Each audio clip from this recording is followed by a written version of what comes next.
Have you ever noticed पानी के glass में रखी हुई पेंसिल उसके सरफेस से बैंड हुई नजर आती है, या फिर कोई सिक्का जिसको किसी ग्लास के टम्बलर में रखेंगे तो उसका सरफेस ऊपर उठा हुआ दिखाई देता है। व्हाई? क्यों होता है ऐसा? It happens just because of refraction of light. क्या है refraction? Hello students, welcome back to the Kapil sir's alpha science channel, science learning का परफेक्ट हब। आज के टॉपिक में हम पढ़ने जा रहे हैं क्लास 10 का सबसे important topic refraction of light. तो इस वीडियो में जानेंगे रिफ्रैक्शन ऑफ लाइट क्या है, लाइट बैंड कैसे होती है और रिफ्रैक्शन ऑफ लाइट के कुछ लॉज। आइए पढ़ते हैं रिफ्रैक्शन ऑफ लाइट। क्या है refraction of light? Bending of ray of light when it enters from one medium to another. Ray of light जब किसी ट्रांसपेरेंट मीडियम में एक मीडियम से दूसरे मीडियम में एंट्री करती है तो क्या होता है, उसकी जो इंटरफेस होती है वहां पर ये बेंड हो जाती है। Why does it bend? ये बेंड क्यों होती है?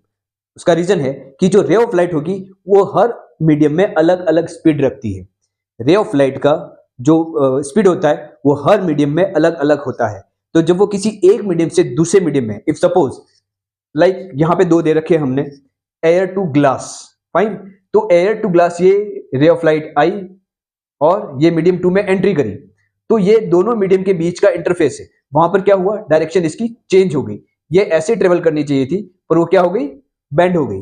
नाउ सेकंड देखिए, हमने यहां रख दिया है ग्लास और यहां है एयर। जब वो ग्लास से एयर में एंट्री करेगी तब क्या होगा, अगेन ये ऐसे जानी चाहिए थी पर वो क्या हो गई, डिविएट हो गई, बेंड हो गई। तो ये बेंड क्यों होती है? क्यों? क्योंकि जब रे ऑफ लाइट किसी एक मीडियम से दूसरे मीडियम में जाएगी तो या तो स्पीड इंक्रीज होगी या स्पीड डिक्रीज होगी।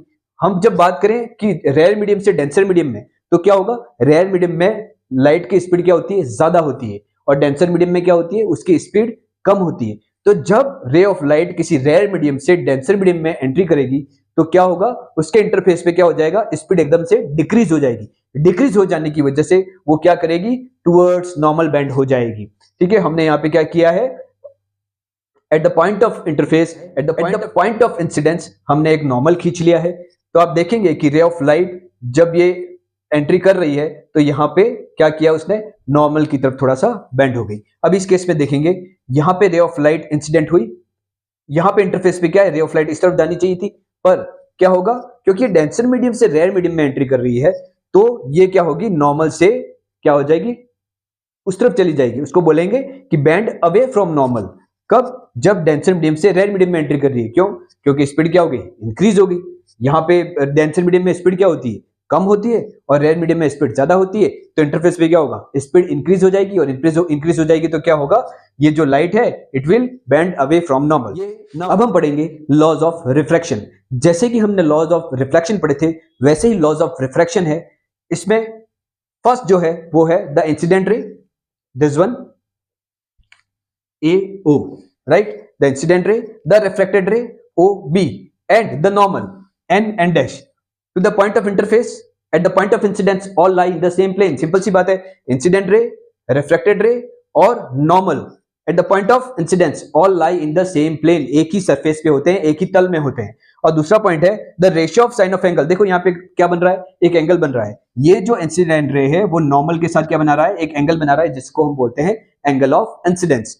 और ये जो रिफ्रैक्टेड रे है वो क्या कर रही है, वो भी इस नॉर्मल के साथ एक एंगल बना रही है, उसे हम बोलते हैं एंगल ऑफ रिफ्रैक्शन।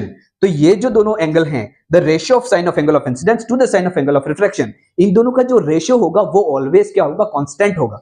भले आप इसके एंगल चेंज कर लो, ठीक है, इन दोनों के एंगल चेंज हो सकते हैं पर इन दोनों का जो रेशियो आएगा किसी गिवन पेयर ऑफ मीडिया के लिए, लाइक मैं बात करूं ग्लास और एयर के लिए, तो वो ऑलवेज क्या होगा, कांस्टेंट होगा।